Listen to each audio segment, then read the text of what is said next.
বৰভাগৰ দকহাৰ থেথাগোসাঁই থানত বিষ্ণু হোমযজ্ঞ মহোৎসৱ। অগণন ভক্তৰ সমাগমত মুখাৰিত থেথা গোসাঁই থান। নলবাৰী জিলাৰ বৰভাগৰ দকহাৰ থেথা গোসাঁই থানত দুদিনীয়া কাৰ্যসূচীৰে অনুষ্ঠিত হয় বিষ্ণু হোমযজ্ঞ মহোৎসৱ। বিষ্ণু হোম উপলক্ষে থেথা গোসাঁই থানত লোকে লোকাৰণ্য পৰিৱেশ হৈ পৰে।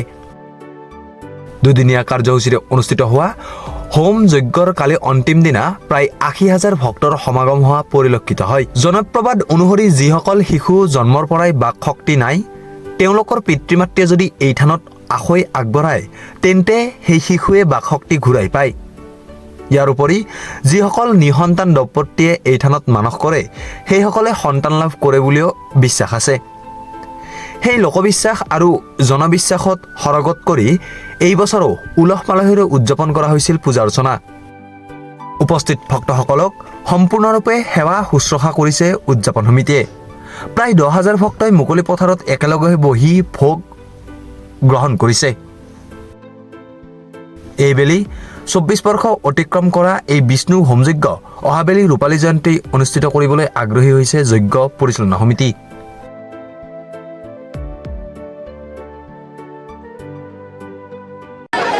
আমাৰ যথেষ্ট ভাল লাগিছে। ইমান প্ৰায় 50-60,000 ভক্ত ইয়াত আগমন কৰিছে আৰু আমাৰ চবৰে বিশ্বাস আছে এই মন্দিৰটোৰ ওপৰত। মানে আমাৰ পূৰ্বপুৰুষে কোৱা মতে যিবিলাক নিসন্তান মানে দম্পতি আছে তেখেতসকলে ইয়াতে পূজা কৰি কিনে সন্তান লাভ কৰা বুলি তেখেতসকলে বিশ্বাস কৰিছে।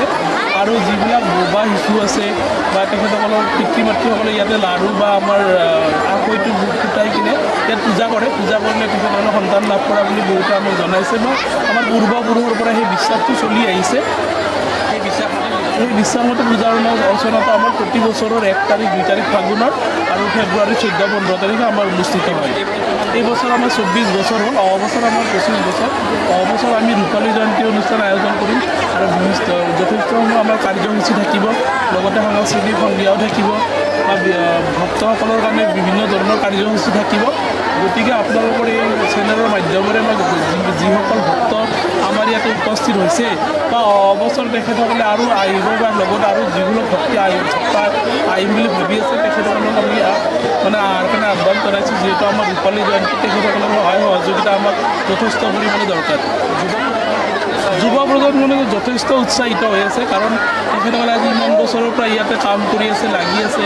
আমাৰ যিহেতু ৰূপালী জয়ন্তী অনুষ্ঠান এটা আহিছে, যুৱ প্ৰজন্ম মানে উৎসাহটো বহুতেই বেছি।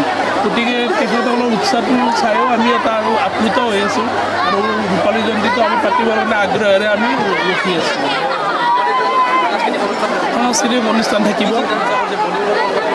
না, বলিউড বুলি আমি নকওঁ। আমি অসমৰে ধৰক বা এনেকুৱা পাপন নাইবা জুবিন এনেকুৱা ধৰণৰ কোনোবা এজনক আমি আশা কৰিছোঁ আনিব পাৰিম বুলি, আৰু তাৰে কাৰণে চবৰে ভক্তসকলৰ সহায় সহযোগিতা লাগিব। গতিকে আমি তথাপিতো আমাৰ ধৰক অহা বছৰ 3 দিনৰ পৰা 5 দিনৰ এটা কাৰ্যসূচী থাকিব।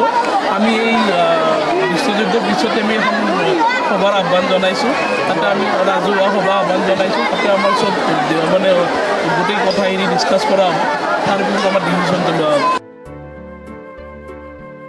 হাজোৰ পৰা কমলাকান্ত দাসৰ ৰিপৰ্ট, প্ৰাতঃ টাইম ডিজিটেল। অসমৰ সংবাদ জগতখনৰ বাবে এক সুখবৰ।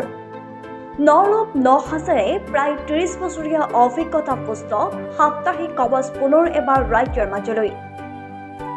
স্বত্বাধিকাৰী প্ৰণীতা কলিতাৰ দ্বাৰা প্ৰকাশিত আৰু অমৰজ্যোতি প্ৰিণ্টাৰ্ছ, গুৱাহাটী কমাৰ্চ কলেজৰ বিপৰীত ফালে মুদ্ৰিত। আমাৰ ঠিকনা মুখ্য কাৰ্যালয় অসম ফৰেষ্ট স্কুল, হৰি মন্দিৰ পথ, গুৱাহাটী আৰু অস্থায়ী কাৰ্যালয় কলিতা মাৰ্কেট, বিজয়নগৰ, কামৰূপ, অসম। মোবাইল নং 9435114666 আৰু 7024722813। Mail ID probhatiahom@gmail.com।